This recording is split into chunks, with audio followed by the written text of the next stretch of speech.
Assalamualaikum warahmatullahi wabarakatuh. Perkenalkan, nama saya Taufik Hidayat, NPM 1906046. Saya di sini akan membahas mengenai kelengkapan fasilitas pada suatu sistem pakar. Saya di sini akan meneliti 5 buah artikel atau jurnal dengan mempelajari desain atau pembangunan pada sistem pakar, setiap artikel, dan identifikasi fasilitas apa saja yang ada pada sistem pakar yang dibangun. Untuk jurnal pertama yaitu perancangan sistem pakar diagnosa penyakit pada mata yang ditulis oleh Erianto Ongko. Jadi penelitian ini bertujuan untuk menganalisis dan merancang sistem pakar diagnosa penyakit pada mata yang mencakup informasi penyakit baik gejala maupun solusinya, dan berperan untuk menggantikan dan menirukan proses penalaran dari seorang pakar dalam memecahkan masalah. Spesifikasi metode yang digunakan untuk penalaran adalah metode forward chaining. Hasil dari penelitian ini adalah sistem pakar diagnosa penyakit pada mata yang terkomputerisasi yang dapat digunakan untuk memberikan informasi yang berguna dalam pendiagnosa penyakit. Terus kita masuk ke model, analisis, desain, dan implementasi. Untuk model, yaitu sistem pakar terdiri dari 2 bagian pokok, yaitu lingkungan pengembang dan lingkungan konsultasi. Lingkungan pengembang digunakan untuk membangun komponen dan memasukkan pengetahuan ke basis pengetahuan. Lingkungan konsultasi digunakan oleh seseorang yang bukan ahli atau non-pakar untuk memperoleh pengetahuan dan berkonsultasi. Untuk analisis, yaitu komponen-komponen yang ada pada sistem pakar adalah sebagai berikut. Yang ke-1 ada akuisisi pengetahuan, yang kedua ada basis pengetahuan, yang ketiga ada mesin inferensi, yang keempat ada blackboard atau daerah kerja. Terus yang kelima itu ada antarmuka, yang keenam itu ada subsistem penjelasan, yang ketujuh ada sistem penyaring pengetahuan, dan yang kedelapan yaitu ada pengguna. Untuk analisis permasalahan, di sini kurangnya pengetahuan masyarakat tentang penyakit mata, keberadaan dokter mata yang jarang, dan biaya pemeriksaan yang cukup mahal, menjadikan kurangnya kesadaran masyarakat akan kesehatan mata. Oleh karena itu, maka sistem pakar ini dibangun agar dapat membantu masyarakat dalam pemeriksaan kesehatan mata dan mengetahui penyakit yang diderita, yang dapat dilakukan oleh penderita sendiri atau user tanpa harus ke dokter. Lalu untuk implementasi, saat program dimulai atau dijalankan, maka akan dilakukan pengecekan yang menggunakan user atau admin melalui proses login. Apabila yang menggunakan adalah user, maka program akan menampilkan layar menu yang dapat diakses oleh user, yaitu menganalisa gejala-gejala atau jenis-jenis penyakit. Apabila login sebagai admin, maka admin akan masuk dan dapat melakukan penginputan jenis penyakit, keterangan, gejala-gejala, serta solusi yang dapat diberikan. Untuk perancangan form, kita menuju ke jurnalnya saja langsung. Di sini yaitu ada perancangan form. Pada form login, di sini seperti biasanya kita memasukkan ID dan password. Pada layar user atau admin mempunyai fasilitas untuk menganalisis penyakit. Perbedaannya, apabila pengguna sebagai admin maka memiliki fasilitas untuk menambah data pengguna maupun data penyakit sedangkan user tidak boleh.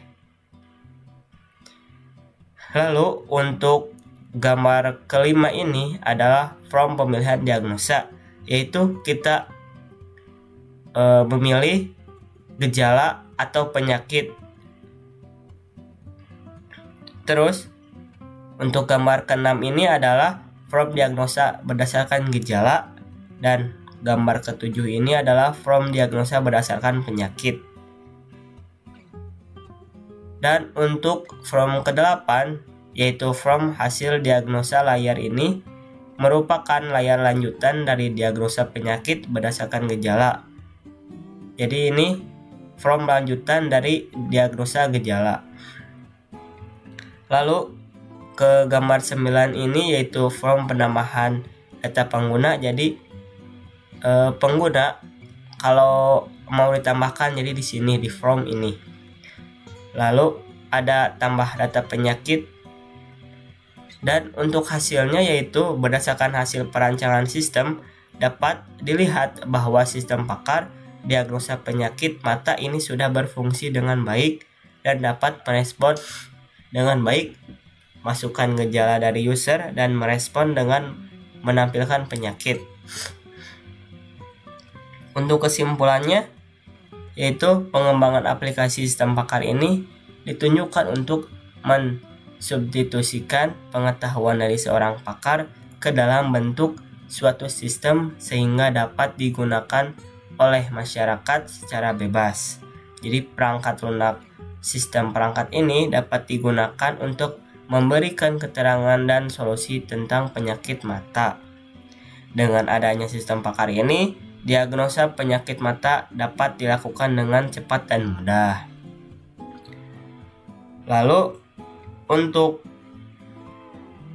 jurnal kedua yaitu tentang sistem pakar diagnosa penyakit ginjal dan saluran kemih dengan metode Bird First Search yang ditulis oleh Yogi Aditya Pratama dan F. Rian Junianto.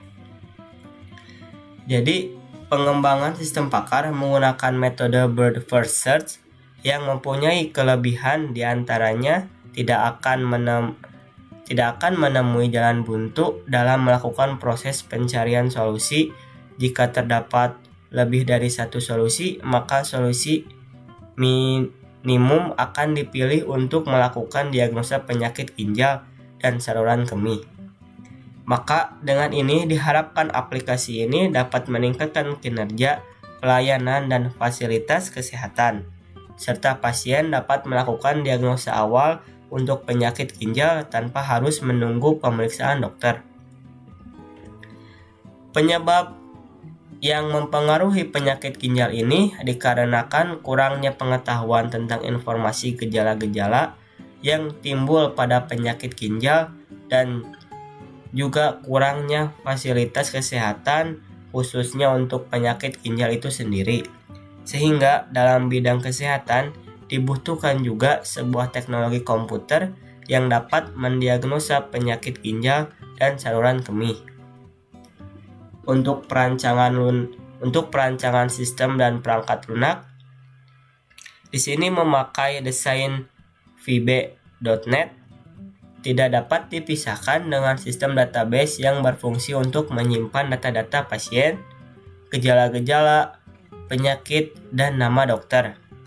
VB.NET mempunyai tampilan atau user interface yang dapat memudahkan pasien dalam proses mendapatkan informasi tentang gejala yang timbul sebagai penyebab dari penyakit ginjal dan saluran kemih.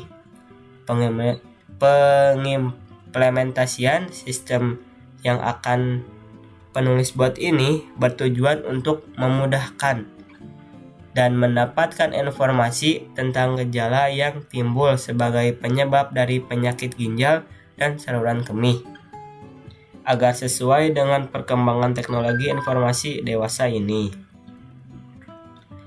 Terus untuk pembahasan yaitu ada entity Relationship Diagram atau ERD adalah suatu pemodelan konseptual yang didesain secara khusus untuk mengidentifikasi entitas yang menjelaskan data dan hubungan antara data, yaitu dengan menuliskan dalam cardinality. Dalam sistem ERD terdapat beberapa istilah penting diantaranya. Yang kesatu ada entitas, yang kedua ada atribut, yang ketiga ada relasi, yang keempat ada identifier, dan yang kelima itu ada kardinalitas. Ini adalah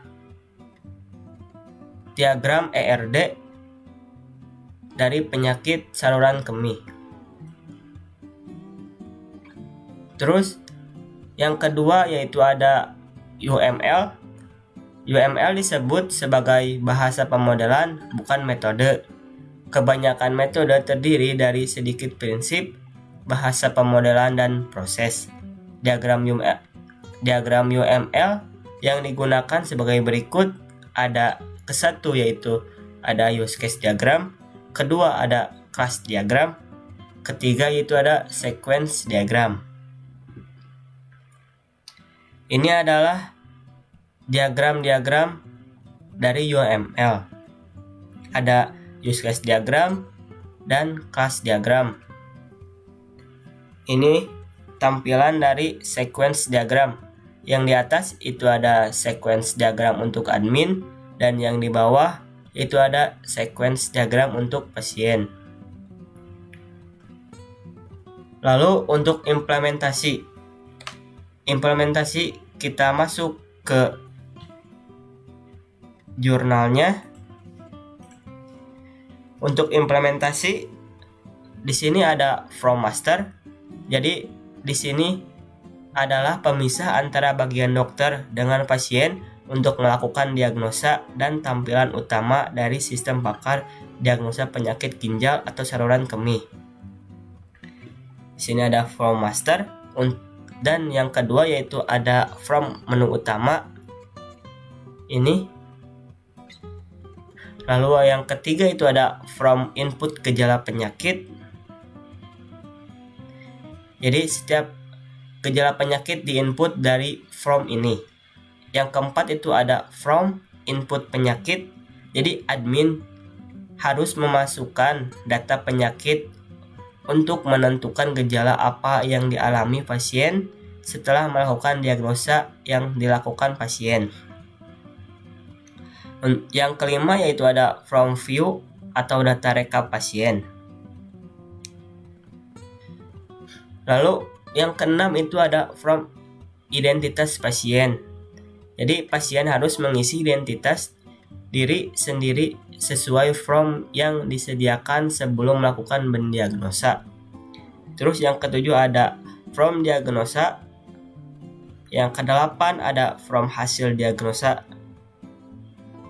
Jadi kesimpulan yang didapat pada penelitian kali ini yaitu dengan adanya sistem pakar ini, pasien dapat mengetahui gejala awal yang dialami pasien setelah melakukan diagnosa melalui sistem pakar ini. Sistem pakar ini dapat memudahkan pakar dalam hal meminimalkan permasalahan akan keterbatasan jumlah pakar penyakit ginjal dan saluran kemih. Untuk jurnal ketiga yaitu membahas tentang perancangan sistem pakar diagnosis penyakit saraf pada wajah berbasis web. Ditulis oleh Encep Paud Aziz, Dahmi Johar Damiri, dan Dini Destiani. Jadi sistem pakar pada perancangan ini merupakan sistem yang digunakan untuk mendiagnosis penyakit yang diderita pada bagian saraf pada wajah. Proses diagnosis penyakit dimulai dengan cara user memilih jenis gejala yang ditunjukkan oleh sistem berdasarkan penyakit yang diderita yang dianggap sesuai dengan gejala yang dialami. Metode inferensi yang digunakan penulis adalah metode runut maju, yaitu forward chaining, dan dalam pengembangan sistem pakar menggunakan pendekatan konvensional atau metodologi dari Durkheim. Terus kita lanjut ke pendahuluan, yaitu penyakit saraf wajah merupakan salah satu penyakit yang banyak ditemui di masyarakat Indonesia. Hal ini dikarenakan karena ketidaktahuan dan kurangnya informasi mengenai diagnosa dan cara penanganan penyakit tersebut dengan benar. Fungsi saraf pada wajah menunjukkan ekspresi, senyum, nangis, dan kedipan. Lalu kita ke tinjauan pustaka. Untuk komponen dalam sistem Pakar adalah seperti yang terdapat pada gambar 2.1, yaitu user interface atau antarmuka berbasis pengetahuan, akuisisi pengetahuan, mesin interface, workplace, fasilitas, penjelasan, dan perbaikan pengetahuan. Ada di gambar 2.1. Untuk metodologi penelitian dalam pengembangan sistem Pakar digunakan pendekatan konvensional dengan metodologi Expert System Development Life Cell atau ESDLC dari Durkin. Tahapan-tahapan yang harus dilakukan pada metodologi ESDLC dari Durkin ini terdapat pada gambar 1, yaitu ada tahap 1 sebagai penilaian, tahap 2 sebagai akuisisi pengetahuan, tahap 3 sebagai desain, tahap 4 sebagai pengujian, tahap 5 dokumentasi, tahap 6 pemeliharaan. Untuk hasil dan pembahasan di sini kita masuk ke desain. Jadi perancangan aplikasi yang dilakukan untuk merancang sistem diperoleh dari pengumpulan data-data yang ada. Tahapan-tahapan yang dilakukan untuk penelitian guna merancang dan pembuatan program tersebut secara terstruktur. Dalam tahapan ini, hal yang dilakukan yaitu membuat model rancangan mulai dari DFD, ERD, serta perancangan berbasis data, struktur menu, dan rancangan antarmuka yang selanjutnya akan diimplementasi dalam bentuk coding. Untuk pohon keputusan dapat dilihat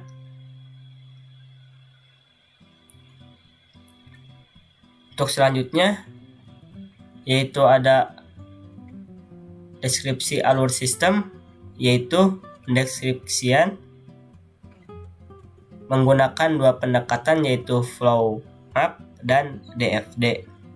Untuk flow map itu menggambarkan secara grafik mengenai langkah-langkah serta urutan-urutan dari sebuah sistem berbentuk flow map untuk perancangan sistem. Ini adalah flow map untuk perancangan sistem Pakar penyakit saraf pada wajah. Lalu selanjutnya ke data flow diagram atau DFD. Jadi pada data flow diagram ini dipakai untuk menjelaskan proses aliran data pada sistem Pakar mendiagnosa penyakit saraf pada wajah. Lalu kita ke perancangan entity relationship diagram atau ERD. Ini untuk perancangan sistem Pakar penyakit saraf pada wajah seperti ini. Yang selanjutnya yaitu ada struktur menu. Di sini terdiri dari bagian input, output, proses, dan data storage. Berikut adalah struktur menu hasil rancangannya. Terus yang selanjutnya ada implementasi halaman menu utama. Seperti ini. Terus yang kedua ada implementasi halaman menu utama Pakar. Seperti ini. Terus dapat disimpulkan dari uraian di atas, itu sistem Pakar diagnosa penyakit saraf pada wajah memiliki fasilitas yang dapat membantu user untuk mengetahui penyakit saraf pada wajah dan cara penanggulangan penyakit tersebut secara dini sehingga penyakit tidak bertambah parah. Untuk sistem Pakar ini khusus mendiagnosa penyakit saraf pada wajah yang memberikan informasi mengenai diagnosis penyakit saraf pada wajah serta solusi pengobatan serta menampilkan berbagai gambar setiap penyakit berbasis web sehingga user bisa mengakses selama ada jaringan internet. Untuk jurnal keempat ini yaitu membahas tentang perancangan sistem pakar diagnosa masalah berat badan pada orang dewasa.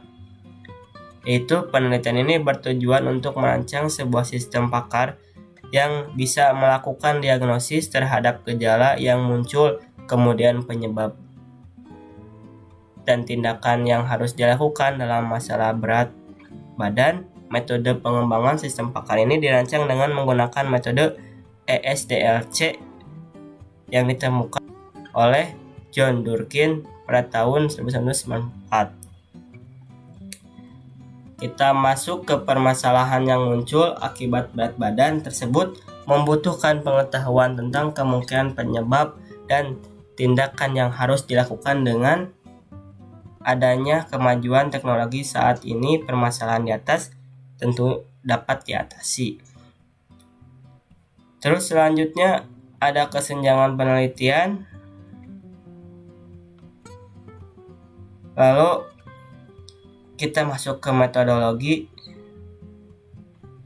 Di sini desain pada tahap ini merupakan suatu proses desain dan cara supaya sistem dapat berjalan seperti yang diharapkan. Lalu kita masuk ke work backward structure atau WBS. Ini adalah tampilan WBS, sistem pakar diagnosis masalah berat badan pada orang dewasa. Terus kita masuk ke hasil dan pembahasan. Di sini yaitu ada diagram pohon masalah berat badan pada orang dewasa. Kita masuk ke desain. Aktivitas yang dilakukan pada tahap ini adalah membuat referensi pengetahuan, menyusun basis pengetahuan, merancang aturan, perangkat basis data, merancang struktur menu, dan antarmuka, serta konsultasi. Di sini ada pohon keputusan atau kaidah produksi.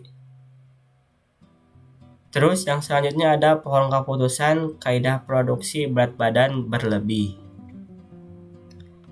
Untuk yang kedua yaitu ada ERD. Ini adalah tampilan dari ERD dari masalah berat badan pada orang dewasa. Untuk selanjutnya ada struktur menu. Terus kita masuk ke pengujian, yaitu di sini ada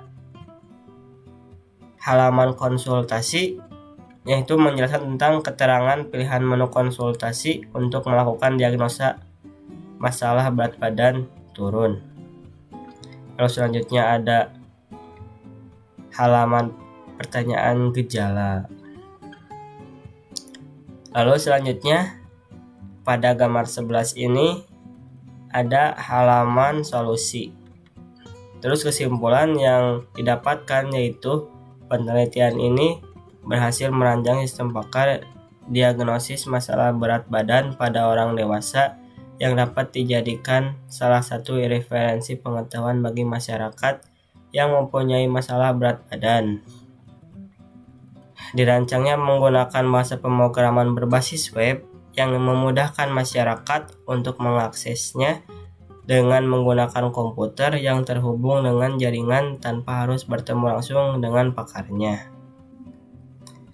Untuk jurnal kelima yaitu membahas tentang rancangan bangunan aplikasi sistem pakar untuk diagnosis penyakit kulit dan kelamin berbasis smartphone Android. Pada perkembangan teknologi yang sangat pesat, baik dari segi perangkat lunak atau software maupun perangkat keras atau hardware, memudahkan masyarakat, khususnya pengguna handphone atau smartphone, memperoleh informasi dimanapun secara praktis dan cepat. Oleh karena itu, maka dibuatlah sebuah aplikasi kesehatan berupa suatu sistem pakar yang dijalankan pada smartphone yang dapat memberikan edukasi atau informasi kepada user dalam mendiagnosis penyakit. Tujuan penelitian ini yaitu membuat aplikasi berupa sistem pakar yang dapat berjalan di smartphone, membuat aplikasi interaktif yang dapat mengedukasi atau memberikan informasi kepada user dalam mendiagnosa penyakit kulit dan kelamin. Lalu kita masuk ke metodologi penelitian, yaitu yang pertama ada pengumpulan data, yaitu pengumpulan data dilakukan dengan cara yaitu dengan dilakukan pencarian literatur. Literatur yang diperlukan dapat berupa buku, jurnal, materi kuliah, tutorial dalam bentuk video, maupun e-book secara literatur jenis. Selain itu juga pengumpulan data dapat dilakukan dengan cara wawancara atau konsultasi dengan pakar atau dokter. Yang kedua yaitu ada perancangan aplikasi pada smartphone. Yang ketiga itu ada implementasi dan pembuatan aplikasi. Yang keempat ada uji coba dan evaluasi. Yang kelima ada penyusun laporan tugas akhir. Terus kita beralih ke rancangan sistem. Yang pertama yaitu ada perangkat pendukung, yaitu seperti perangkat keras, perangkat lunak, dan pengguna. Lalu selanjutnya yaitu ada masukan dan keluaran sistem. Yang pertama yaitu ada masukan sistem, dan yang kedua yaitu ada keluaran sistem. Jadi masukan sistem atau aplikasi sistem pakar ini memasukkan sistem berupa diantaranya data gejala yang dirasakan oleh pasien untuk dijadikan fakta sebagai pertimbangan sistem dalam penentuan jenis penyakit, dan keluaran sistemnya yaitu jenis penyakit hasil diagnosa yang diderita oleh pengguna berdasarkan gejala yang dimasukkan atau diderita. Terus yang selanjutnya itu ada pemodelan sistem. Di sini ada diagram alir sistem. Ini adalah gambar flowchart proses aplikasi sistem pakar. Seperti ini. Terus yang selanjutnya yaitu ada implementasi dan pengujian sistem. Yang pertama yaitu ada halaman splash screen, yaitu halaman antarmuka aplikasi yang diimplementasi. Terus yang selanjutnya yaitu ada halaman menu utama